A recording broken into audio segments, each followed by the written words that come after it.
We now turn to two current volunteers who will offer their reflections on their service year in the Advent season. We start with Donna Knudson, a member of our JV EnCorps program. And if you're unfamiliar, JV EnCorps is our program for adults 50 and over who volunteer within the communities in which they live. We currently have JVE cohorts in Seattle, Tacoma, Spokane, Vancouver, Washington, and Portland and Bend, Oregon. Donna joined our JV EnCorps program in Tacoma when it launched in 2017. She's a former JV who served in Fairbanks, Alaska from 1975 to 1977, where she met her husband, Jim, and who also served in 1975. She retired from 40 years in education in 2017 and is part of the music ministry at St. Leo's in Tacoma, which some of you may know. Her son, Joel, and his wife live in the Bay Area, and her daughter, Kate, who served as a JV in Bethel from 2005 to 2007, is moving back to Alaska with her husband. Donna has 4 grandchildren and says her greatest blessing in life is being a grandmother. Donna?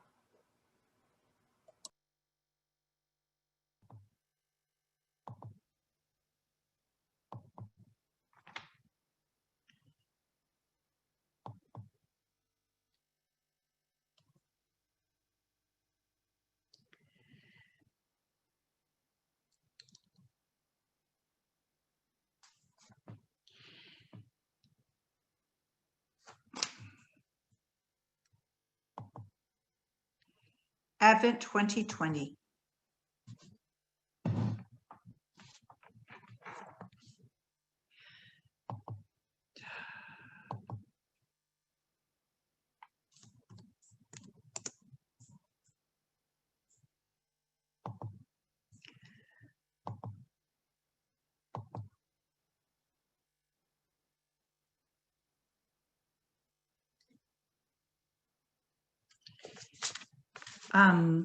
I can't see my face, but can you hear me?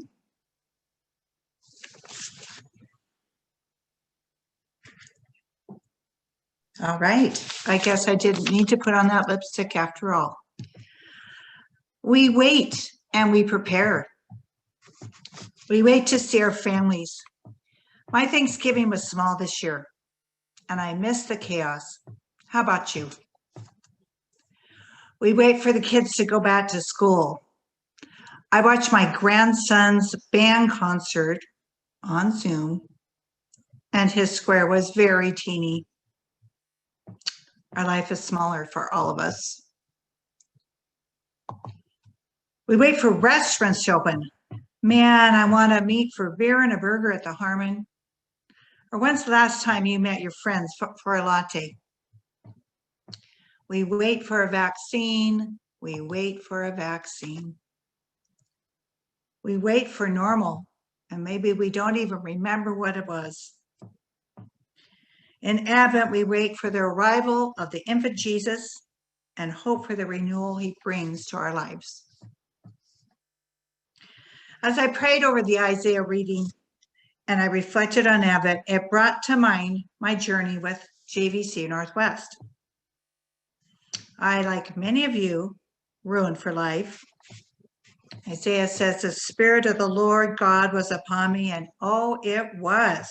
When I began a journey in August of '75 to Fairbanks, Alaska, living in community with 12 other volunteers and staffing the Catholic school across the street from our 2-story pink house, nicknamed the Pink Palace.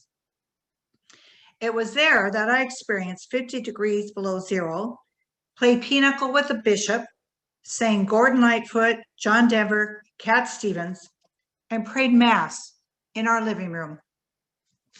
3 of those companions are in heaven now.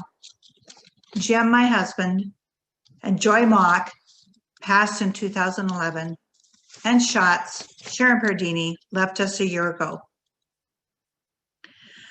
Because of that choice to answer a call to go to Fairbanks in '75, I ended up in a Jesuit parish, St. Leo's in Tacoma, where we prayed and partied and supported programs like Nativity House and L'Arche.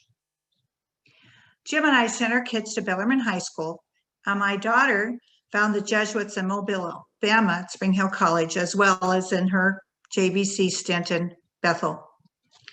My grandson James was plunged into the fount at St. Leo's a year ago.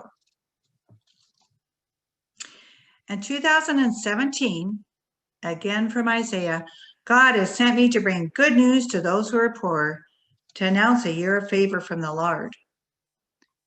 As I sought God at another phase of life, my retirement, I discovered I wasn't ruined before, but built up to find God work with me in a new way. God isn't finished with me yet. God isn't finished with you. I sought a ministry, a way to stay connected to a community, to make some small difference in the world. And JV EnCorps came into my life, a reminder of that calling that led me to Fairbanks 45 years earlier. This branch of JV Source Northwest is for those of us past a certain age. Most of us are retired, though some still work part-time. All of us are committed to working 5 to 10 hours a week at a placement in our community. We look forward to our monthly meetings to pray, to listen to our stories, and to support one another in our journeys. And through that process, I've ended up in my 4th year of working at the Larsh Farm. I work with core members, the heart of our community, those with intellectual disabilities. They have taught me many lessons, like the time we were sorting a huge pile of pots, gallon pots, quart pots, pint pots, 6-packs. Dear Lord, there were millions of pots. And there was a dozen of us, and we were digging in. And as I continued to neatly stack my quart pots, Amy came up to me and said, "Donna, those don't match." Okay, not that I'm defensive, but come on. I can match pots. I have a college degree. And then Amy showed me that some of my quart sizes had 4 holes in the bottom, and some had 5, and some had this cute little rim around the top, and others didn't.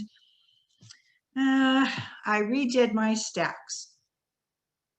When Amy sees me at St. Leo's, she pretty much runs across the church to hug me, and she's forgiven me my pot faux pas. Now I turn to Amy when I need to have a plant identified or want to talk about the Seahawks. When I'm at Larsh, my hands are in the dirt, my feet are in the mud. I deadhead and prune and witness. Again from Isaiah, the earth bringing forth its plants and gardens making its growth spring up. We spend the fall and winter preparing for spring, hauling manure, weeding, planting, transplanting, seeding the flower baskets, and then watch in awe as baskets spring to life.